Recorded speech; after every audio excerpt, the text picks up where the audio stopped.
You ask Tiger to calculate. This deals with long addition. The final result is 10.08. Let's solve it step by step.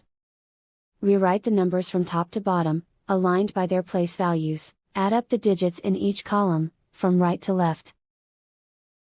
6 plus 3 plus 9, equals 18. Carry 1 to the tenths place. 1 plus 0 plus 1 plus 8, equals 10. Carry 1 to the ones place. 1 plus 3 plus 2 plus 4, equals 10. Carry 1 to the tens place. Write 1 in the tens place, and so the final result is 10.08.